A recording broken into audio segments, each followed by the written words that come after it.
World Cup began today, but Canada will officially get theirs started on the 23rd. They will take on Belgium, 2 p.m. Eastern. That's Wednesday's schedule. So they will be the final team to kick off. Wake up nice and early to see Morocco, Croatia, the other two teams that are in their group, and the competition that they will be facing with those two as we welcome you back into Good Night Qatar. Auntie Gareth, Ollie, Jordan with you. We're getting some mixed messaging, guys, when now we turn our attention to Canada. So I don't know who is messing around here, but, John Herdman has come out and he's been giving updates. And, he's been saying Alphonso Davies, who just joined with the team the other day, we know about his hamstring injury. We also know he hasn't been cleared yet. We've heard that Stefan Eustáquio pulled out of training, didn't play in their last tune-up against Japan. And now he's also concerned about goalkeeper Milan Borjan, saying he felt something in the abdominal area in that game against Japan as well. And then Alphonso Davies gives an interview to TSN and he's like, I'm good. I'm good to go. Haven't sprinted yet, but I'm good to go against Belgium. Ollie, do you believe him? Is he? Or is he getting caught up in the hype of the World Cup? Well, who am I to not believe Alphonso when he talks about his own body and his own health, right? And I certainly like to believe him because I want him to play. I think in terms of the mixed messaging here, my advice to people would be if the messaging is mixed and confusing, just stop listening to it. Right, because I think everyone kind of has their own agenda here. Alphonso obviously is desperate to play, so he's obviously gonna say he feels great. He wants to go. He wants to play in this game against Belgium. John Herdman wants to play a few games with Belgium, right? He wants to keep it unpredictable. He doesn't want Belgium to know what starting lineup he's going to pick, and to create a bit of doubt there, as we're seeing with Stefan Eustáquio and Milan Borjan as well. So I would be inclined to say, judge less what they're saying and judge more the facts that we actually know and we have in front of us, right? And the facts are right now, Stefan Eustáquio is being described as soreness. I have a very hard time believing soreness is going to keep him out of a World Cup game. Milan Borjan seemed to sit out one training session the day after a game. I'm not going to be too concerned about that. I think he'll be okay. And Alphonso, we know it's a bit more serious, but we also know that he's returned to camp on time, on schedule. He's back in training on time, on schedule, with 3 days to prepare for the Belgium game. So it's probably looking pretty good for him to at least play some part in that match. I hope he starts. I hope he, the truth of it is as positive as he gave off today in his interview. But we'll have to wait and see what kind of role he plays. Wheels? I wouldn't expect him to say anything but I'm ready to go on and start that game. This is a huge opportunity for him as a player, as a brand, as just as someone who loves the game and has waited his entire life to play in a World Cup. Now, I feel like as journalists, as commentators, we can only comment on what we know. And we were definitively told ahead of the game against Japan that Davies hadn't started sprinting yet, and he was behind schedule, whatever that meant. It seemed like that was only a day behind schedule as he flew in a day later. Something that we do also know is the coaching staff, the medical staff, they rely upon analytics and statistical analysis like never before. John Herdman is heavily invested in these methods in order to protect his players and come up with the best game plan possible. I have a hard time believing that if his medical staff say, look, you need to pull back, he can not go 90 minutes, he can only go 30 minutes, he can only go 60 minutes, that Herdman would betray the science behind it all either. So until John Herdman definitively says one way or the other if Davies is going to start or not, I will still kind of have an open mind on it all. And to be honest with you, it doesn't suit anyone's interest in the Canada camp to disclose whether Davies is going to start or not. And these are the mind games that he continues to play. And this isn't anything new. This has been happening for months on end now. So I think that he's trending in the right direction. 60-40, he goes on to start that game, but there's nothing definitive I don't think we can take from that. Something else that we do know, gentlemen, if we're looking at precedent, is Bayern also has a lot to say. John Herdman has admitted as much that he is in constant communication with the pro clubs. Bayern in particular has been very vocal when it comes to Alphonso Davies. And we know in that World Cup qualifier against El Salvador, that was more Bayern not wanting him to play because of a little something that he felt in his knee, more so than John Herdman not wanting him to play. So until we also hear about medical clearance from Bayern and Canada Soccer, we won't know. But I guess the question then, Jordan, and this is all we can do, is have hypothetical conversations. If he cannot start, what if he's, on the bench? If you're John Herdman, and now you have the potential here of Eustachio. We don't know what's going on with him and Borjan, and we're still not sure about clearance for Alphonso Davies. How are you lining up against the world number 2 team in Belgium? I think I believe that. So to answer your question from before, I believe that he wants to be ready, but how much he can give for this first game, well, we don't know. We're just gonna have to wait and see in the next couple of days. But I think in ideal situation, you have him start, obviously. But what could be a nice little backup is him coming off the bench at halftime or 60 minutes in. If my prediction holds true and we can hold Belgium and their attack to no goals and 0-0, what a substitute that is.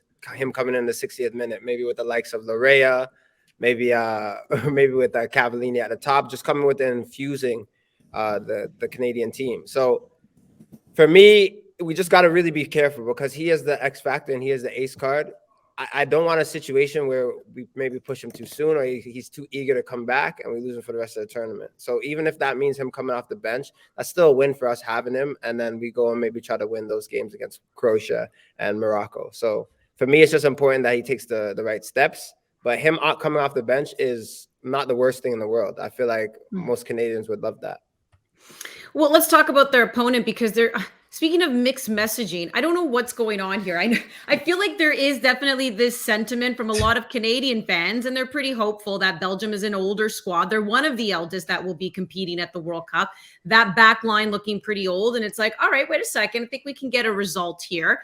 But I guess the rest of the world is like, nah, this is still Belgium. This is still world number 2. Then they go and they drop their final friendly before the World Cup 2-1 to Egypt, which then prompted Belgian reporter Tom Boudewil to basically say that Belgium would be lucky to even advance out of the group stage. So now it sounds like there's a sentiment within Belgium itself. I'm not saying one reporter speaks for the entire country, not giving us that much credit, but for him to say that makes me wonder how many other people are thinking that, Wheels. Tommy boy. Come on. You're not actually expecting us to buy that load of junk. Why? I understand now the squad isn't the same without Romelu Lukaku leading the line. He's going to miss the first 2 games. Who knows? He might not even be able to play at all. He's played 3 or 4 games this season. That's it. I understand that's a loss, but this team is deep and very good. I'm not sure how really a meaningless friendly before the game before the World Cup for an Egyptian side who can go full out. They're not playing in the World Cup. By the way, finalists in the African Cup of Nations. So they beat Belgium 2-1. So what? This team hasn't lost to inferior competition since 2016. They're flat track bullies. This side is littered with Premier League players playing in the top leagues across Europe. There's 4 players who are now going on to play in their 4th World Cup. They arguably have the best goalkeeper in the world, Kevin De Bruyne. Is there a better player in terms of form right now, playing right now? Maybe Kylian Mbappe, but Kevin De Bruyne is right there as well. Come on, this team is good enough and have the weapons to go on and make a deep run in this tournament. Anything other than that, I think would be a massive surprise. And most certainly when Tommy Boy's speaking about these things, he's not doing it in comparing Belgium to Canada. He, like the rest of us, rate Morocco. We rate Croatia. It's a very difficult group. But if Belgium doesn't get out of this group, boy, oh boy, I would be shocked if Tommy Boy's premonition comes true. But Ollie, doesn't it also not bode well when, Eden Hazard comes out and is like, I was great in 2018. I don't got it anymore. Yeah, not at the level. I can't remember exactly what he said, but it wasn't exactly a quote that would fill you with confidence. Lukaku's out. Hazard's talking about his drop-off over the past 4 years. I watched a bit of Axel Witzel's press conference, and he's talking up Buchanan and David and Davies and saying we got to be careful about the spacing behind our defense because these guys can hurt us. Like it's not exactly a group that is giving off a ton of confidence going into this game. Now, I think there is vulnerability there. I think there is pressure there for Belgium for all the reasons that Will said there. This is a team that expects or is expected to win the tournament, right? This is the last chance for the golden generation. There's a ton of pressure on this team. I'm not sure there's a ton of conviction within the team that they can actually go and do it. And that, I think, can be a really difficult thing in terms of how you approach a tournament mentally and how that starts to weigh on you. Now, at the same time, I still think that a vulnerable and a little bit fragile Belgium can still beat a lot of teams, right? So we shouldn't get ahead of ourselves here.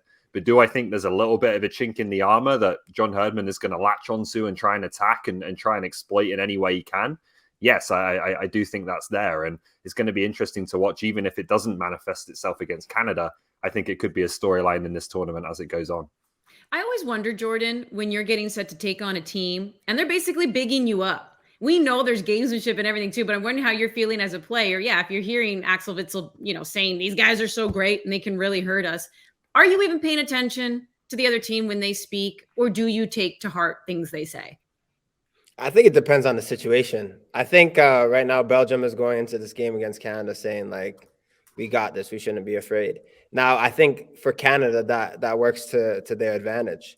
I think it's also the first game. And like I was saying to Wheels, where we disagree a little bit, I just feel in terms of that we could beat Belgium, or not beat. If not beat, then at least draw. That's a great result. But I don't think it's a game where Belgium's going in and saying, yeah, we have this 100%. Like, anything can happen the first game of a tournament, and anything can happen in football in general. So I think maybe it might be some tactical things that we might need to change. I know we're playing against some of the best. Kevin De Bruyne, he is the best midfielder right now. How they come and how they play, they're so dangerous, even without Lukaku, the weapons that they have. But it is one game, and it's just about taking care of moments. And I know that might sound crazy to say, but it's the first game in a tournament. I honestly feel if we start well, or if Canada starts well, that's the thing. If this is true, then Canada needs to come out quick. Need to score that first goal, put pressure, and ask questions of Belgium. I believe that there's enough experience in this team that they won't be phased. I think that this is all outside chatter emanating in corners that aren't coming from that camp. They didn't play up to their standard. They had an eye forward to the World Cup in a game against Egypt, who are a good opponent to play as well. I'm just not reading much into this, to be honest. But guys, are we also saying this about Canada with the impression that Eustachio, Borjan are playing, and Davies is available? This is what we're saying when we're talking about getting a result against Belgium, right? Because, I mean, Jordan, are you singing a different tune if you find out, 1, 2, or all 3 are out? As I said, we have the most depth we've ever had, but we cannot afford to have 3 or 4 guys injured to take down Belgium, or to just have a great tournament. You're relying on 17th, 18th, 19th guy. It's just a different Canada team. So yeah, I'm saying that we need all of our guys guns blazing from the beginning, and we can make something happen. It's our first World Cup. If Canada does somehow draw this game, this country should celebrate it like a win. Honestly, like a massive win. Celebrate like you won the World Cup. And look, I'm not saying like it's not possible. I'm just trying to put into perspective, like, this really is a David versus Goliath story here. 100%. Like, coming into this game and like trying to put Canada on the same level of Belgium, to me, people that are sitting in these chairs that know a little bit of something about this, it's a little bit disingenuous.